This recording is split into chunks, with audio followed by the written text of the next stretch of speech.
Olá, querido em Cristo, Shalom Adonai. Eu estou dando uma passadinha nesse espaço para compartilhar com você uma pequena e grande porção da palavra de Deus, porque é o nosso alimento diário. Pequeno porque é devido ao seu tamanho, né? Vou tomar 10 minutinhos. Agora, grande no seu conteúdo teológico. E como você já sabe, esse é um espaço de conteúdo bíblico e teológico. É um espaço voltado para reflexões bíblicas e teológicas. E é prazeroso sempre compartilhar este espaço com você. Portanto, me inscreva nesse espaço. Chega lá no sinozinho e dá uma clicadinha, né? E se inscreva neste canal. E será um prazer compartilhar as mensagens que lá estão. E elas serão de grande edificação para a sua vida espiritual. Eu tenho certeza que você já leu sobre as 70 semanas de Daniel, que você teve uma certa dificuldade de compreensão e de interpretação. Né? Porque compreensão e interpretação são coisas distintas. Né? Mas eu quero te convidar para a gente fazer uma análise exegética, histórica, sobre as 70 semanas de Daniel. Então, rapidinho, venha comigo, me acompanhe. No capítulo 9 de Daniel, ele, pelos livros, ele teve conhecimento de que o cativeiro babilônico estava chegando ao final. Os anos de desolações, os anos de terror do povo judeu estavam chegando ao final. Que isso foi revelado ao profeta Jeremias. E Daniel um tanto que intrigado, porque o povo não tinha retornado do cativeiro. Ele ficou intrigado. E ele apresentou o pecado do povo a Deus, o seu pecado. Olha, Senhor, pecamos impiamente contra ti, transgredimos a sua vontade. O povo judeu ele tinha vários pecados ao longo da história. Pecado de enoteísmo, pecado de monolatria, pecado de xenofobia, pecado de ufanismo. E, consequentemente, Deus permite o cativeiro babilônico. Mas o final estava chegando. E Daniel fez aquela oração, ele vestiu de pano de saco, ele jejuou vários dias, né, buscando uma vida de resignação, de abnegação, de resiliência. Mas em resposta, o anjo Gabriel veio. Daniel, por causa das tuas palavras, eu vim. Veja, irmão, que resposta mais edificante. Né? Não existe tristeza, melancolia, depressão que resiste uma mensagem dessa, né? Por causa das tuas palavras eu vim. E eu vim te dizer que tu és amado no céu. Queridos, eu quero transferir essa palavra para você. Independente das circunstâncias em que você se encontra, da sua condição socioeconômica, de sua igreja, de sua religião. Independente disso, eu quero dizer que tu és amado nos céus. Então assimile esta mensagem, né? Internalize esta mensagem e tua vida mudará. Aí esse sentimento aí, sentimento ruim que invadiu você, talvez de medo, sentimento de inferioridade, não sei qual o sentimento. O fato é que ele não vai suportar o poder dessa mensagem. E o anjo disse, olha Daniel, eu vim também para fazer tu entender a visão. Uma visão profética de 70 anos. 70 anos, não de dias, mas de semanas. Que são 490 anos literais. Porque Daniel buscava a resposta para o cativeiro. No entanto, o anjo te revelou algo mais grandioso. Ó, Daniel, eu vim para te dizer que tu és amado no céu. A tua oração foi ouvida nos céus, mas eu quero que tu tenha percepção e discernimento sobre uma visão de 70 semanas de anos. Aí o anjo disse, qual a finalidade desta profecia, que é a 70 semanas de Daniel? Bem, a finalidade da profecia, aí o anjo diz, né? Ele disse, olha, 70 semanas estão determinadas. 70 semanas estão determinadas ao povo judeu e à cidade de Jerusalém. Então você observa que não tem nada a ver com a igreja. As 70 semanas de Daniel, ela é destinada ao povo judeu e à santa cidade de Jerusalém. Não tem nada a ver com a igreja. Aí ele diz, mas qual o porquê, qual a finalidade dessas 70 semanas, dessa visão profética? Aí o anjo diz, olha, para extinguir a transgressão. O anjo apresenta aqui 6 pontos escatológicos. 6 pontos escatológicos, proféticos e apocalípticos. O livro de Daniel é um livro exatamente profético, escatológico, apocalíptico. Aí diz, olha, é para extinguir a transgressão, é para dar fim aos pecados, para expiar a iniquidade, para trazer justiça eterna, selar a visão e a profecia e para ungir o santo dos santos. Então observa que esses 6 pontos aqui escatológicos, eles abrangem todo o período das 70 semanas de anos. Entendeu? Eles definem a visão profética. Eles abrangem os 490 anos literais. É dentro desse período que ocorre a restauração da cidade de Jerusalém, a restauração e a restituição do povo judeu. É nesse período que ocorre o retorno de Zorobabel. A Septuaginta ocorre aqui nesse período.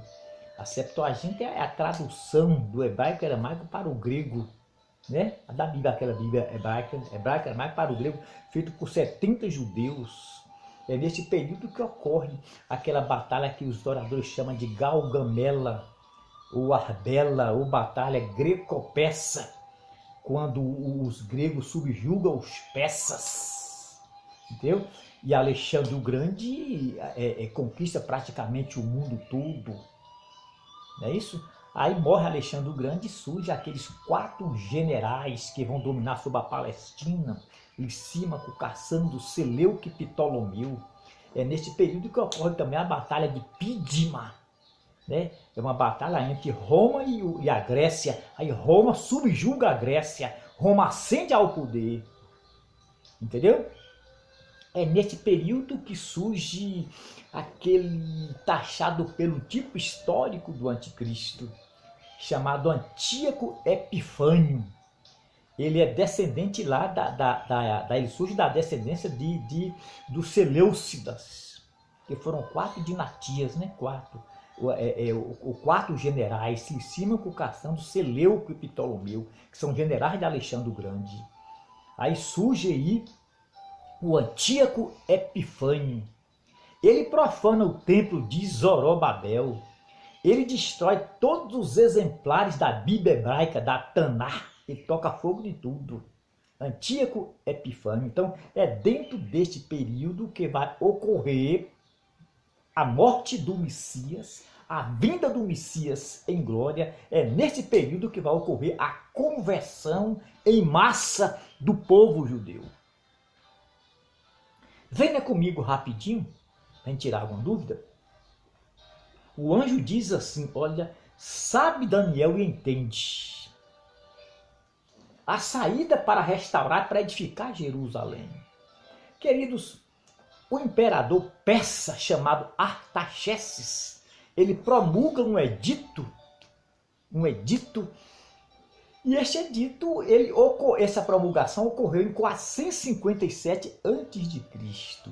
Todos os historiadores são unânimes em precisar esta data, 457. Então é a partir daí que começa a contar as 70 semanas de Daniel. É a partir daqui. da promulgação do Edito de Artaxerxes. Entendeu? Você observa aqui que o anjo divide aqui a visão profética. Ele divide os 490 anos, entendeu? As 70 semanas em 3 períodos históricos.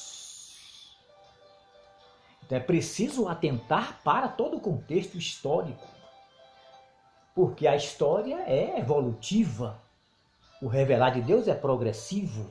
Então não se pode negar, irmãos, a literalidade deste texto, a historicidade dos fatos. Cuidado com o excesso de alegorismo, de simbolismo.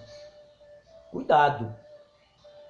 Existem alguns métodos de interpretação sobre esses eventos escatológicos, apocalípticos. Existe o método historicista, que é o que estamos utilizando, remete a períodos da história. Existe o futurismo, que joga tudo para o futuro. Existe o preterismo, que segundo ele cumpre no passado. E existe o idealismo. Então são várias escolas de interpretações. Então são várias escolas escatológicas. Mas na realidade quem vai trazer uma iluminação maior, um entendimento maior, é o Espírito Santo, né? Ele é o intérprete maior.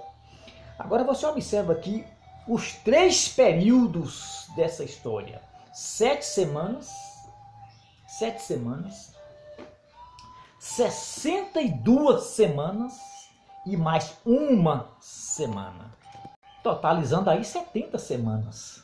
Não é isso? 7 semanas, mais 62 e mais uma.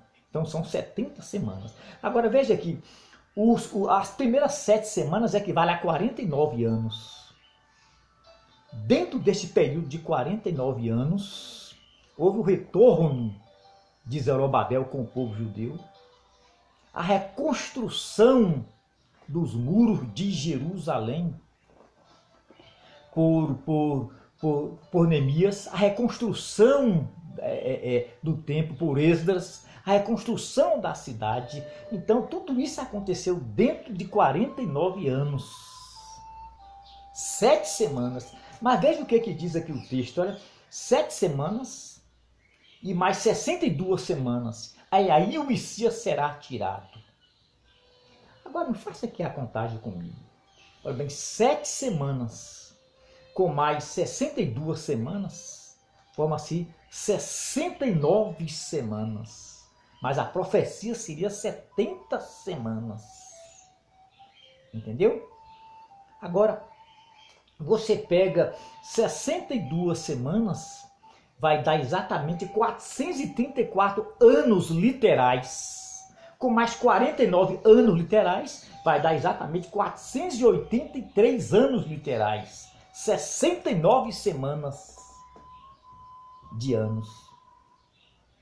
Jesus Cristo entra em Jerusalém em 32 ou 33 da era cristã, para cumprir-se a predição de Zacarias, que ele entraria montado no jumentinho. Exatamente aí Cristo entra em Jerusalém, montado no jumento.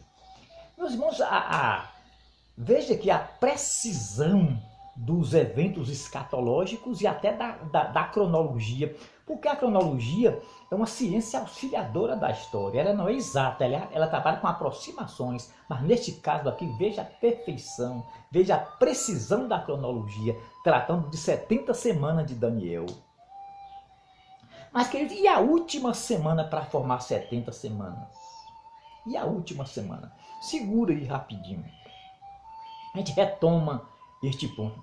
Diz aqui o texto que depois que o Messias fosse morto, surgiria que um príncipe, está aqui, ó, surgiria que um príncipe, o príncipe que haveria de vir, destruirá a cidade de Jerusalém, olha, destruirá a cidade e o santuário, aquele templo lá de Zorobabel.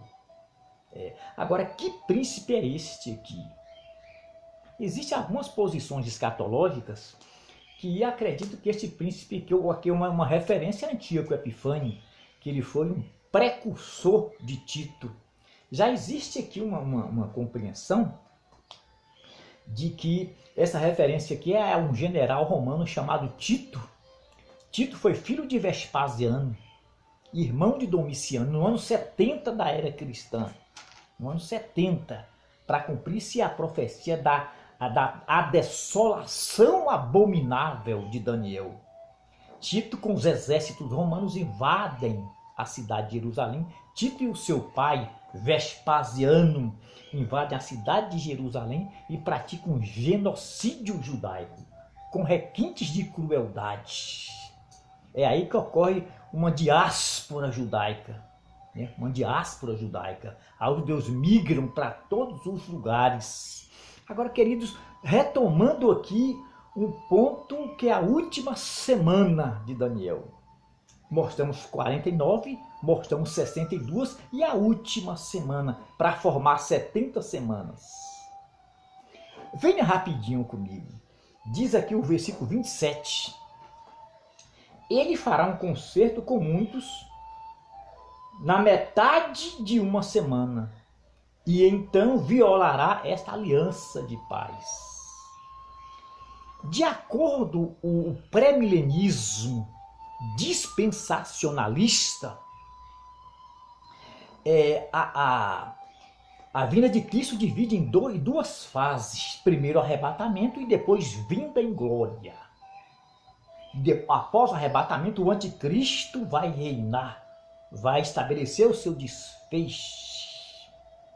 Ele vai fazer uma aliança de paz com os judeus pela metade de um tempo. Observe que o texto aqui divide a última semana, então as 70 semanas, em dois períodos aqui, metade mais metade de um tempo, ou seja, 3 anos e meio, mais 3 anos e meio, aí vai formar-se exatamente 7 anos, uma semana profética, e ele fará uma aliança de paz. Agora, venha comigo, em 2 Tessalonicenses, no capítulo 2, versículo 4,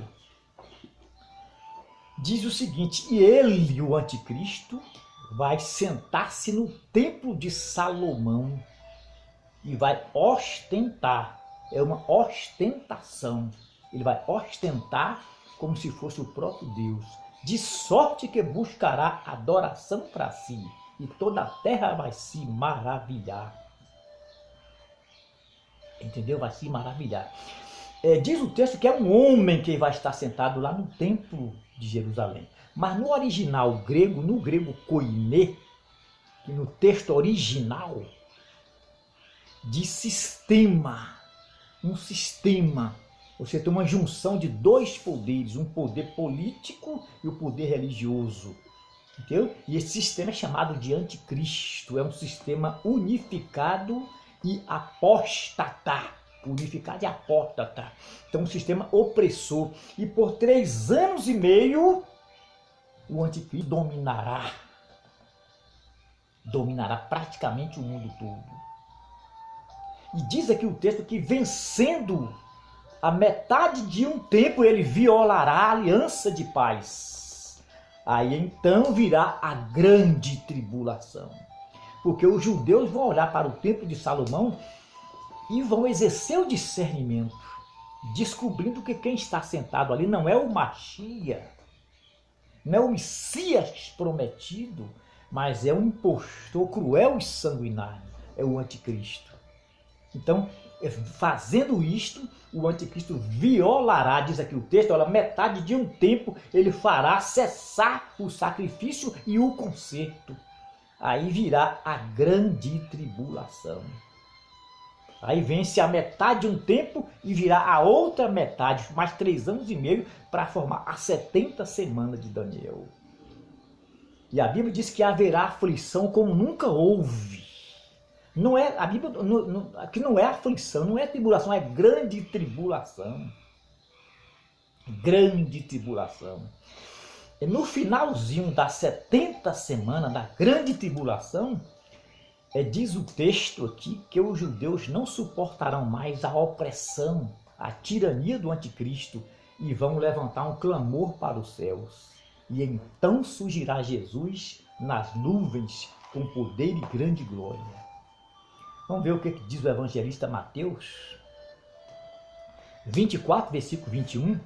Ele diz assim: porque haverá grande aflição naquele dia, grande tribulação, como nunca houve. Nunca houve. Aqui o texto não fala de tribulação, fala de grande tribulação. Aí diz o Apocalipse: porque guardaste a palavra da minha perseverança, eu te guardarei da grande tribulação. Eu digo, grande tribulação. Veja que o que ele diz aqui no versículo 29. Logo depois da aflição daqueles dias, surgirá dos céus o Filho do Homem. As potencialidades serão abaladas. E então surgirá o Filho do Homem com poder e grande glória. Então observa que a vinda de Cristo em glória não será precedida por um avivamento. Ela será precedida por grande tribulação, por grande aflição, como nunca houve. Mas, queridos, a vinda de Cristo em glória tem 3 objetivos de acordo com o texto. Tem 3 objetivos. No finalzinho da grande tribulação, os judeus levantarão um clamor para os céus e Cristo surgirá nas nuvens. Aí cumprirá as 70 semanas de Daniel. Quando ele surgir nas nuvens, olha bem, a visão que iniciou lá com Artaxerxes em 457 a.C., ela vai cumprir-se integralmente na vinda de Cristo em glória.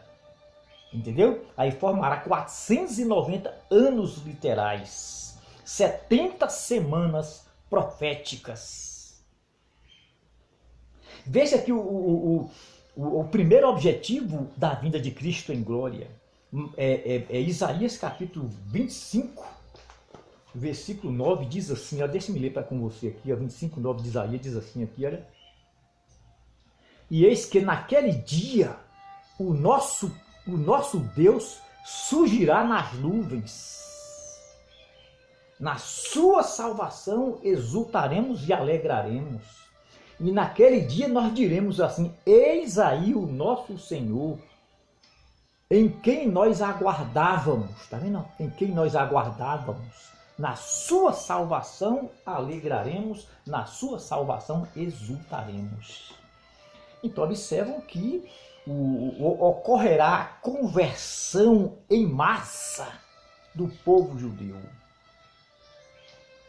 O outro objetivo da vinda de Cristo será a batalha do Armagedon, que é caracterizada por um conflito entre Cristo e as nações gentílicas.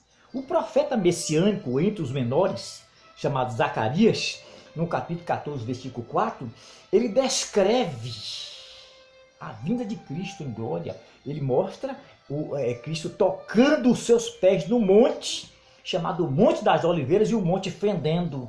Ali ocorrerá o Armagedon, ou Megido. E o outro objetivo da segunda fase, da segunda vinda dele, é exatamente o estabelecimento do reino milenial. O reino de teocracia. É o reino de cristocracia. É o reino de Deus na terra. Para cumprir-se milhões de orações que nós fazemos. Venha o teu reino. Venha o teu reino. Então, queridos irmãos, é que Deus possa iluminar o seu entendimento para a sua mente, para você entender melhor este assunto. Então, só observa que é um assunto um tanto complexo, ele é muito amplo, muito vasto, e nós vamos dar sequência a este assunto, né? Nós vamos dar, eu creio que você tirou algumas dúvidas com relação a 70 semanas de Daniel, mas ainda tem mais dúvidas, porque sempre surgem dúvidas, né? É por isso que existem várias correntes escatológicas, né? Aí surgem as divergências, as discrepâncias. É devido à complexidade do assunto. E que Deus, em sua graça, se digne a te abençoar. Senhor, nosso tempo esgotou, viu?